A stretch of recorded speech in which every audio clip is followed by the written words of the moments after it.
Guys of a Certain Age is brought to you by no one. Absolutely no one. Except these dudes walking down memory lane. Now let's head to the studio to see what they misremember next. And we're back. Two of us are. It's Guys of a Certain Age. Robbie Koblenz in studio alongside Art Shirley. Haven't seen you forever, Art Shirley. Really? That's right, because Jay and I did one without you. That's and right, then while you were Jay and gone. I have done like 12 without you. That's I think right. it should be two guys of a certain age moving forward. Do we have a number before? You just want to qualify. It was just guys of a certain age, so that still works. Yeah, you don't it have to does. change the website or anything. No, we don't. Wait, were we supposed to change the website? Uh-oh, look out. Oh, man. So, but anyway. Okay. And Jay is where today? I don't know. They're going to see one of their... I think he's down in Florida, right? I was going to say Spawn, but that and doesn't. As we record this, he's there. So if you're planning on robbing his house, he will be back. Actually, as we record this, he should be. I think he's at work, and maybe they're flying. Gotcha. Maybe they're flying today. Okay, I don't know, but I know they're going to Birmingham to fly because. That's right. They have this all set up. He's working today. Normally, he would be off tomorrow, but we decided to go ahead and record because tomorrow is Good Friday. That's right. This. Yeah. And so they leave here. They go to Birmingham. He plans their lunch. They fly.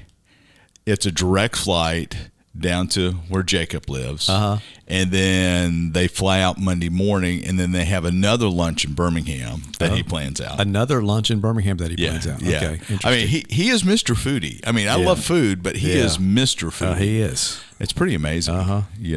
So, but anyway. I'm curious to see what he's going to have for lunch. I'm curious just to see lots of things about Jay. But anyway, let's jump into some Geeks of the Week. Who wants to go first? I'll go first. I have sad news. Game show host. I thought he was born and raised in Memphis. He was actually from Jackson, Tennessee. But Wink Martindale passed away at 91, I believe. So a nice long life, but he was one of the game show hosts that I remember, growing up, because he was always hosting a game show. Tic-Tac-Doe, I think we decided, was probably one of his most famous ones that he did, if not the one he's best known for. We were trying to decide if he did Press Your Luck or not, but he did. Hold on, I'm looking for a. I had a list of. While you're looking for that, started out in radio. Did move to Memphis when he was, he started out in radio at Jackson, Tennessee, like at 17, and then moved to Memphis a few years later, where he worked for radio stations there, and I think a TV station there eventually. WHPQ. Yeah.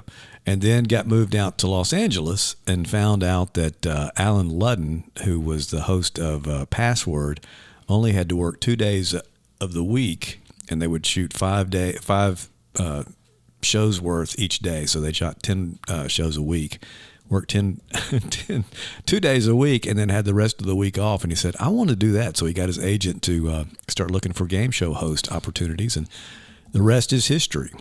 But anyway, he's passed away. He had a restaurant in Memphis, I think, for a while, called Wink Martindale's. I think that's right. I don't know. I could be completely wrong. Who's going to dispute it, right? Yeah. Well, we don't have Jay here to fact check us, which That's he doesn't really do that much. He doesn't do that. So yeah, he was supposed. That was one of the things he was going to do for us. We need to revise. I guess he realized the money, it all paid the same one way or the other. Right? It did. Yeah. It did. So he was supposed to be our fact checker. Yeah. Tic-Tac-Doe was his big. Which they showed a scene from that. Have you seen any of the clips of it, whatever? And it's, CRT televisions, probably, just stacked up in a grid. So they make up. I'm thinking that was probably really, really high tech at the time. We were thinking, wow. I remember that. Yeah. I remember that. As opposed to having a Vanna that would come and turn letters, or in this case, X's and O's. He also hosted Gambit. I don't remember that at all. Yeah, I don't remember Gambit at all. High Rollers? I do remember High Rollers. Yeah. That was the one that, they would say big money on and stuff. They do that now on Wheel as well. But that's the first one I remember. Go, big money, and they'd roll. It was kind of like a craps game or whatever, it seemed like. When it like oversized dice that you were throwing. He also hosted Trivial Pursuit on the Family Channel. Okay.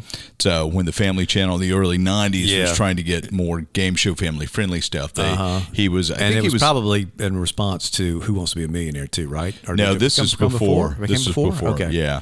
And I think he was an executive producer or a producer. Oh yes, he ended up that. producing game shows other than just the ones he was on. Yeah. Too, so yeah. Did I ever tell you I met him? No. 1994, I believe it was. Wow. So he was. Yeah, that's what it was. So it would have been the Dove Awards, after the Dove Awards in 1994, which would have been early April. And we were at the CCM TV post-Dove Awards party. Okay. Right? They're back, the Dove Awards were held at the Grand Ole Opry. Yeah. And they had Opryland adjacent. And so Steve Gilreath, buddy of mine who produced CCM TV for the Family Channel, they had a party. And so he invited us. We set up a camera.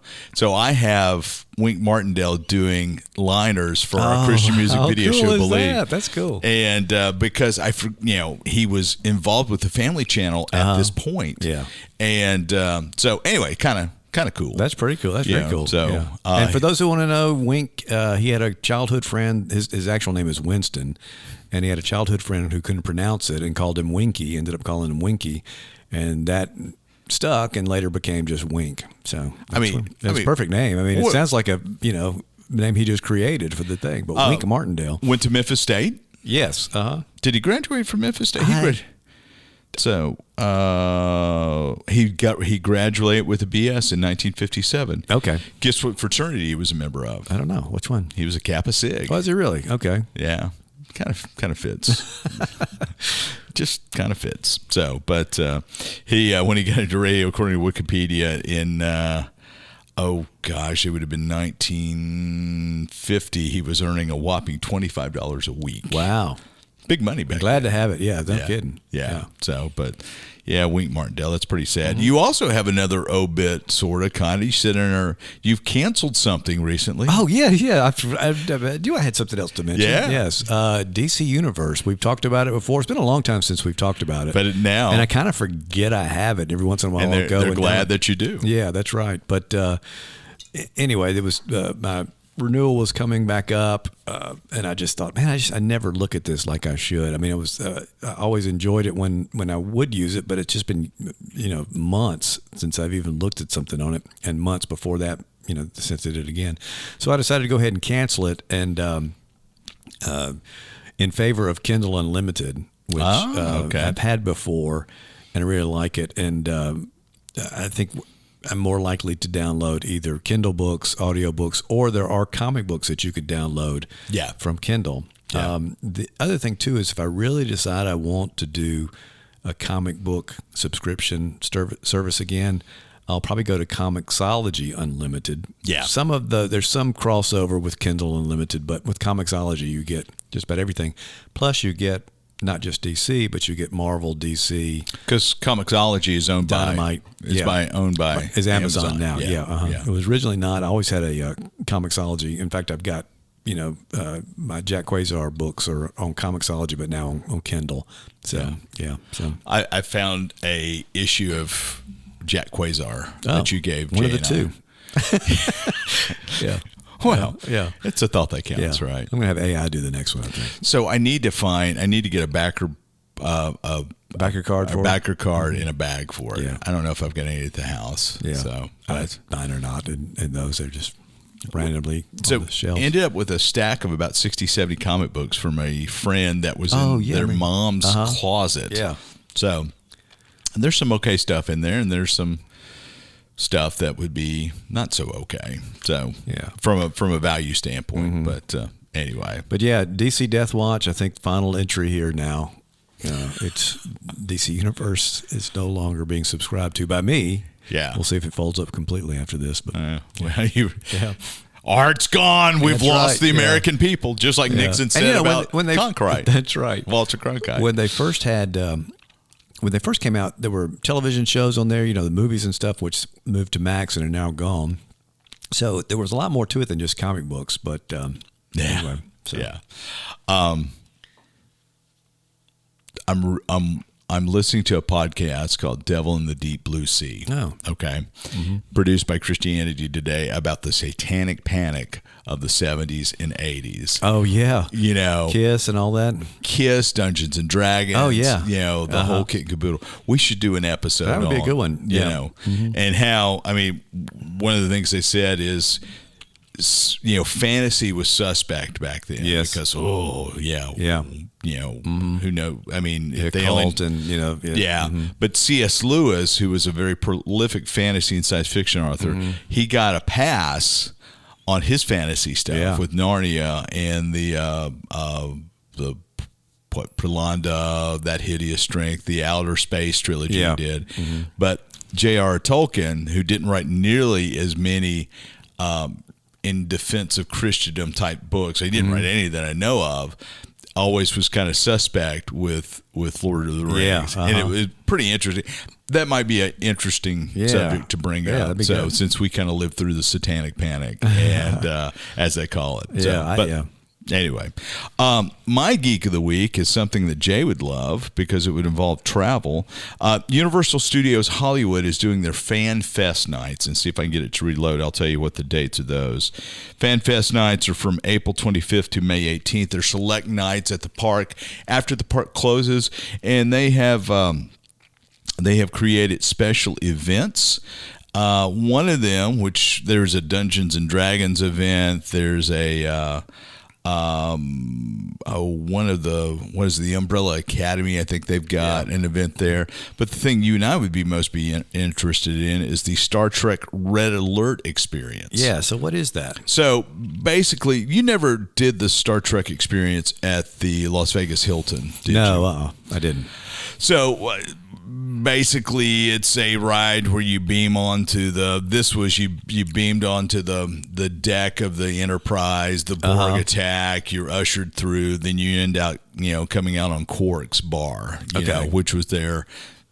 It was a gift shop / restaurant. Okay. So what they've done here is they've created something similar, and they've recreated the Starfleet Museum from the last episode of Picard, which has got the Enterprise D docked, and you're just kind of going through it. And there's some sort of cosmic event that's happened where I think you're fighting the Borg. I can't remember, but it's just like Star Tours and any other experience like that. This is the only Star Trek experience that is in operation, as far as I know. I think everything else has been shut down. Yeah.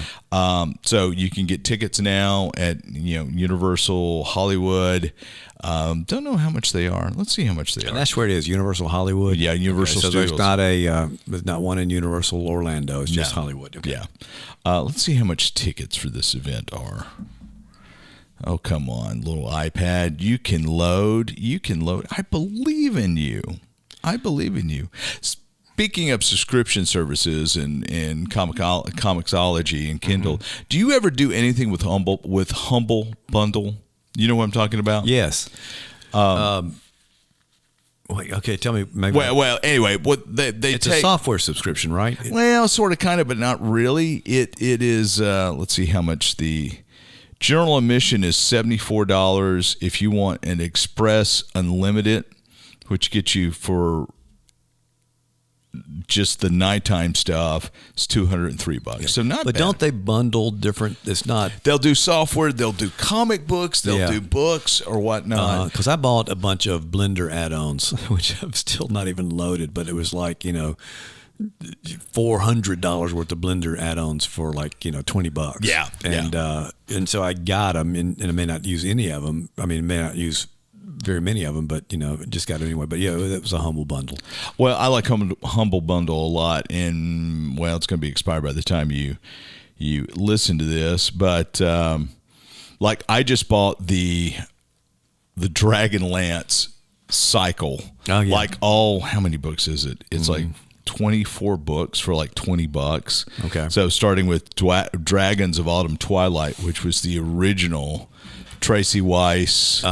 Dragonlance in the D&D series, but they've also got the Wheel of Time series now by Robert Jordan. Okay. So I'm thinking about picking it up for like $22 because I'm watching Wheel of Time on Amazon Prime. Is it better this season? Yeah, it's not bad at all. It's once I kind of divorced myself from the first season and got into it, it's pretty compelling. Can you start at the second season? Or do you need to see what's going on? You need to see what's going on in the first season. If you've never read it, you need to see what's going on in the first season. Yeah, the production value of that first one was just so, just so TV-ish. Yeah, and it's a little bit better in season 2 and 3. Mm. I don't mind what they've done, but, I've kind of enjoyed it quite a bit. Now, you said you finished Daredevil. Yeah. What'd you think about it? No spoilers because I'm 3 episodes behind. This won't spoil anything, but when Cyclops died at the end, that to me was I thought it. I think you and I both talked about it. Started out strong. Performances are really, really good. I mean, Vincent D'Onofrio as Kingpin is excellent, but at the end of the day, as I finish this thing up and get to the conclusion, I'm thinking it just seemed like after a couple episodes in, it got to be it started marking time. It got to be very slow and just I felt like we had a lot of filler instead of going on to the story that we wanted to see. Sure. So I felt like it was 9 episodes, I think. Was it 9? Yeah, I think it was 9 episodes, one more than I thought it would be. But like I said, performances were good, acting was good. Again, more of the real brutal fight scenes, that we've kind of come to know with Daredevil especially, but some of those Netflix properties that have moved over or that are moving over. But just at the end of the day, it's like, wow, what really happened? Gotcha. Mm-hmm. Yeah. So, and I felt a little bit like that with the first season of Daredevil. Mm-hmm. It kind of took you back where you began. Yeah. Of course, I haven't seen it. I don't know. Yeah. So, how far behind are you? I'm like 3 or 4 episodes behind. I cannot remember what happened. And that's James Gandolfini's son who's playing one of the. You should probably you've seen this guy because he shows up early, but he ends up working for Kingpin. I think that's the guy, his younger son that played the younger version of Tony Soprano. Yeah. Yeah. I think that's who that is. I could be wrong. Oh, he's like his social media guy? Yeah. Oh, yeah, absolutely. Yeah. Mm-hmm. He's good. So, like I said, they've got a lot of really good people in it. Yeah. Have you seen the supposed leaks of the Silver Surfer from the upcoming Fantastic Four? I've seen the image that's supposed to be, if it's not a leak, it's what she's supposed to look like. I'm gonna turn around. That's what it's supposed to look like. What? So like her mask comes looks like off. a Barbie. Yeah, it does. I mean, we're trying to go for Barbie, but anyway, like that. Anyway, like that, and then of course you guys can see. And then she goes, and then her face mask comes off, and you see her face supposedly. So Julia Garner playing a version of the Silver Surfer. So, yeah, and I keep thinking it's Anna Taylor-Joy, but it's Julia Garner playing her. Yeah. Okay. So this is going to be interesting to see. We're getting closer and closer. Thunderbolts is out, 2 weeks? No, yes, 2 weeks as we record. Yes, that's right. Mm-hmm. So, all right, going to pivot a little bit. Have you watched The Studio on Apple TV? I haven't watched it yet. Yeah. I tell you what we did watch and loved is The Residents on Netflix. The Residents. Residents. It's like if you're a fan of Only Murders in the Building, and I know you have watched some of it, maybe, but yeah, we watched it all. It's it's a new character. It's not from a property or book or anything like that. It is inspired by a book, but it's a book about the White House and kind of all the rooms. Yeah. So you like that one? Oh, really like that a lot. Yeah, we just did. She's very much in the vein of a Sherlock Holmes or a Hercule Poirot or Miss Marple, Agatha Christie character, but completely her own character, and just it's really, really interesting. It's interesting how the episode titles harken back. Yeah, they're all based on a mystery novel or movie. The Fall of the House of Usher, Dial M for Murder, Knives Out. Yeah, Third Man. Yeah, what's The Third Man? What's it from? Third Man is a Orson Welles movie. Sure. Yeah, and it was a radio series too. But Mystery of the Yellow Room. Yeah, and I didn't know what that was. I wasn't familiar with that. I looked it up. It's a French novel. It's one of the first locked room mysteries. Gotcha. So that's what that was. But they all, not only do they have the title, but they also what happens in that episode ties into what kind of refers to it. So I thought that was kind of clever. Have you watched any of the latest season of Black Mirror? No, I have the Callister sequel. Yeah, I want to see it. It's an hour and a half, so it's like a movie. I was just going to sit down and watch it. Into infinity. Yeah. But that's the one I want to watch. And I've heard there was another episode somebody was telling me about that was really good that I need to watch. Well, there's only 5. Oh, it's about subscriptions. It's about subscription services because you can subscribe to something that keeps you young. And, but if you don't pay, you start to get ads in the middle of your conversation. So I want to watch that one. I wonder what this is. I wonder which one that is. Some of those are too bleak for me. I mean, they can get to be, but some of them are fun, like the Callister, but the Star Trek. Yeah. That's the only episode of Black Mirror I've ever watched. That's the only one I've watched. I tried to watch some of the other ones and just they couldn't get through them. I wish they were all kind of the same caliber and mood as the Callister was, but I understand that they're very popular, so they're don't need my advice. Yeah. You is about to come out with a new final season. I don't know if you guys watch You or not. YOU. That started on USA TV. Okay, cool. All right, we're going to take a break, and I think we're going to talk NAB Vegas. NAB. Up next. All right, we're back, and we just decided whatever happened in Vegas stays in Vegas, and my wife doesn't need to hear about it again. Whoa. No. Now, the reason for that would be that you've bought something. Like there's a piece of equipment coming home with you, whatever that, like, hey. I did buy a new action camera. Did you really? By Insta360. Okay. I didn't get their Insta360. I got their Bonafide Action that's 8K, 60p. Stabilization is crazy good. Okay. It's a good little action camera. This is GoPro is probably the leading name that we know, but and so I have 2 GoPros for sale on eBay. I've got a GoPro 3, Hero 3, and a Hero 5. Yeah. I'm asking $70 for both, and I've got batteries. 70 for each or for both? For both. I'm giving. Really? Yeah. Wow. Okay. Yeah. And then I'm going to have an Osmo Action I'm going to sell. Oh, okay. And so my good friend Russ. That's a gimbal. No. The gimbal, Osmo. It's the Osmo Pocket 3. Yes, which we just looked at, didn't we? Yeah. Yeah. But I'm not selling that. I'm selling the Osmo Action, which is the DJI version of the GoPro. Yes, that's right. That's right. But one of the things that was very, very interesting to me at NAB, and I'm writing my NAB reaction article, which was probably due last Monday, and I need to finish it up this week. Maybe I'll do that tomorrow on the day off. Okay. So DJI, well, number one, NAB at Vegas is half the size of what it was 8 years ago. 55,000 people is what they said came. I remember 2014, 2015, it was 110,000. Gigantic. And it felt much smaller. Yeah. I can remember going, I went once or twice when I was at Mossy Oak, and that's been 25 years ago.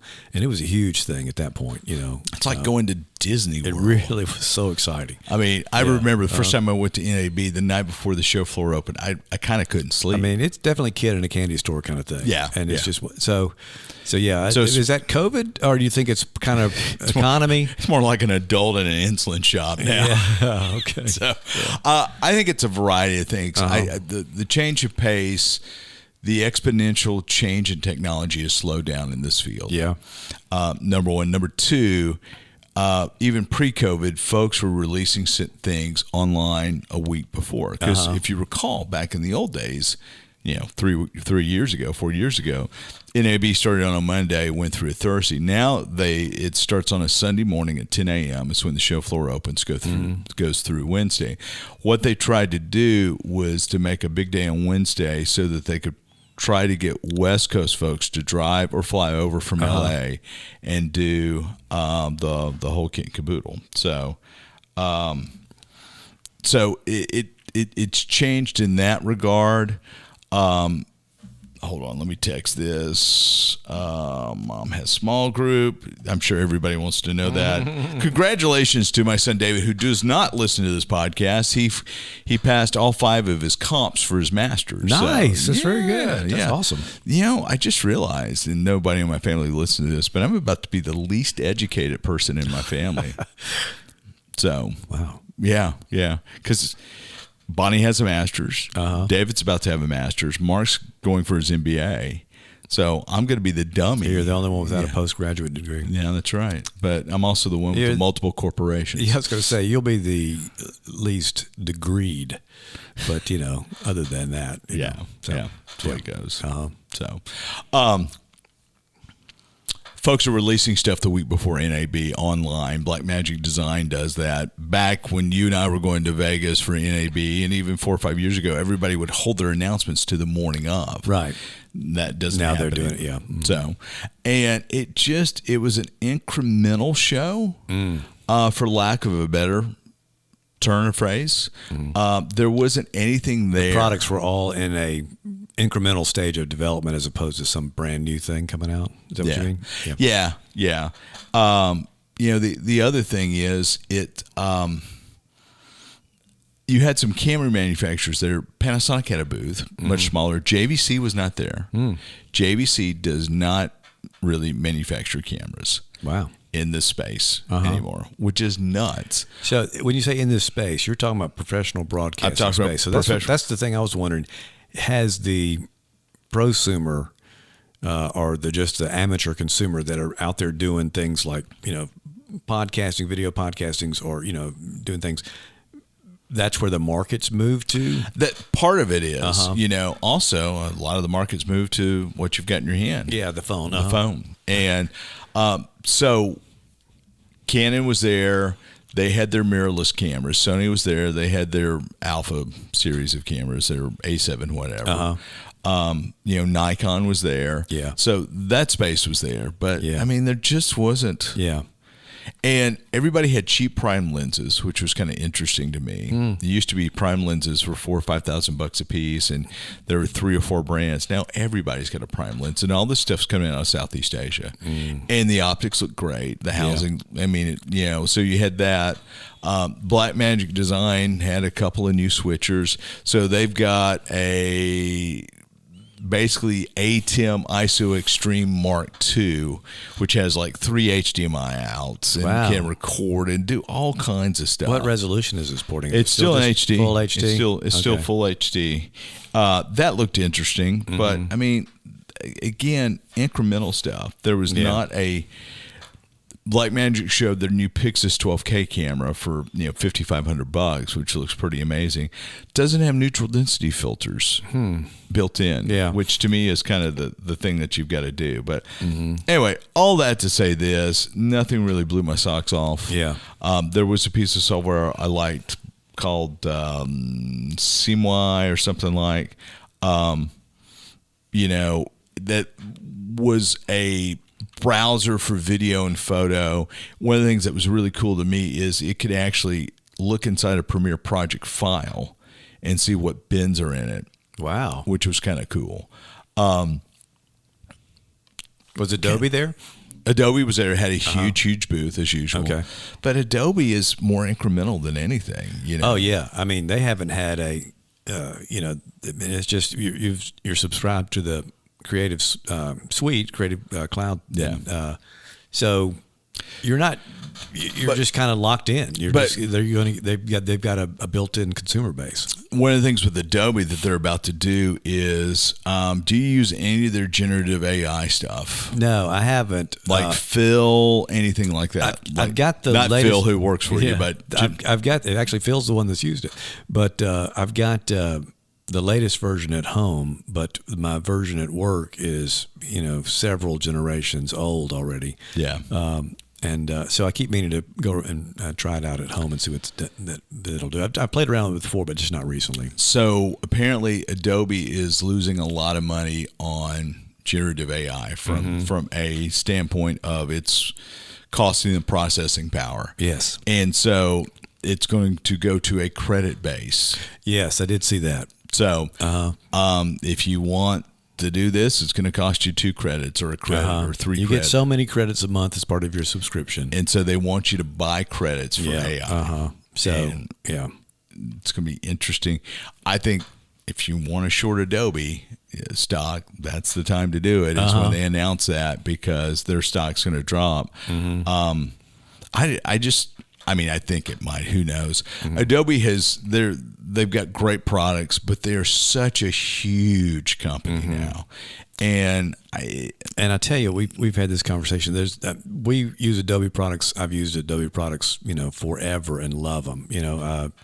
Quark user long ago, changed over to InDesign, loved it. They're starting to become what Quark was. They actually already have been for a while. Exactly. And you've got products, we've talked about them before. You've got the Affinity people that are making a suite of products that compete pretty well with Adobe stuff if you don't need to be in the Adobe space. But the Canva the consumers are probably what are going to do the most damage. And I think they see that with Adobe Express. But, you've got folks with Canva that are going to just do, layouts and stuff and not worry about it. That's what we're seeing on the professional stuff. Why would I have you do this when I can get somebody Canva and they'll do it? Now, does Canva mean you can do great design? It's certainly a tool. You can do great design. It does not automatically make you a great designer.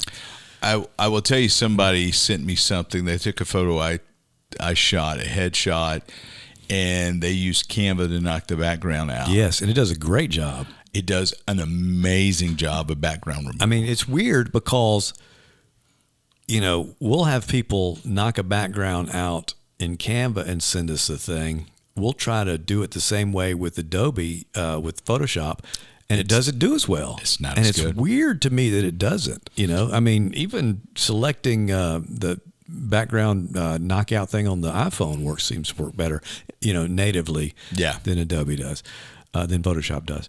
But so like I said, there are some things that when I go use Canva as a professional designer that I find limiting to me. Yeah. But I can see where folks would just really, it does 90% of what you're going to need it to do. So Canva is approaching there. Guess what the the largest installed video editing platform is, software worldwide? What is number one?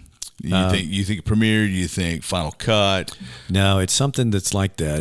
It's either Instagram or it's YouTube. CapCut. CapCut, yes, I've seen CapCut. I've never used that before, but so many people talk about CapCut. In fact, I'm seeing my Premiere people talk about CapCut versus Premiere. And I think that's the next threat for Adobe. So is CapCut the Canva of video editing? It is. I have not used it much at all. It calls itself as an all-in-one video editor and graphic design tool, and you're starting to see visual trends that are driven by CapCut. Yeah, and it's absolute. It's all online. I'll have to take a look at that and check that. We may have to do it. We may have to do a thing on the consumer versions that are starting to take over the world. Well, it's nuts. It's absolutely nuts. Now, one thing with Canva that we tell people is you cannot create an ADA compliant accessible PDF from Canva at this point. Can you not? You cannot.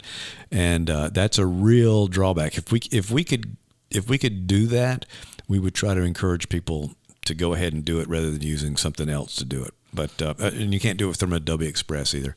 So somebody should reach out to Canva and say, hey. Oh, they know about it. I mean, they make, they keep saying, yeah, we're working on it and do stuff, but you'll download it and you run it through like an Acrobat tool to check for compliance, and you can't remediate it very well either. There's a lot of junk code in there in terms of what's creating the Acrobat file. So, but as far as looks, it goes great, and you can print from it very well. Yeah. So I've designed our last 2 Christmas cards in Canva. Yeah.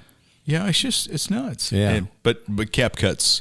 Do you have a premium version? Do you pay for your version of Canva, or you just do it free? Yeah. Yeah. I've got the premium version that I bought to use for Dolce social media. Yeah. And well, I mean, like we use it at church, and I was going to make, and probably will, just haven't. We'll make lower thirds and some video graphics to put into, the stream that we do. So, and it generates alpha channel PNGs. Yeah, they look great, and so it's really good. Yeah, so I guess the news from NAV is there wasn't really news, but AWS, Amazon Web Services, did have a booth where you could design your own F1 track and race it. And, how cool is that? And so they had 2 simulators, and what you designed a track, it's a touch screen, their AI would come in and optimize it and say, okay, we think you should be able to finish this in 2 minutes and 42 seconds. Okay. And they'd load the track on, and then you would just then you do a virtual. Yeah. So you got the steering wheel and all that kind of Yeah, stuff. yeah. Okay. It was pretty But cool. You're riding your track. yeah, That's pretty cool. So it was the Starkville Grand Prix. Oh, okay. Yeah. Can you make it where it's really you're going to crash on it? I mean, could you?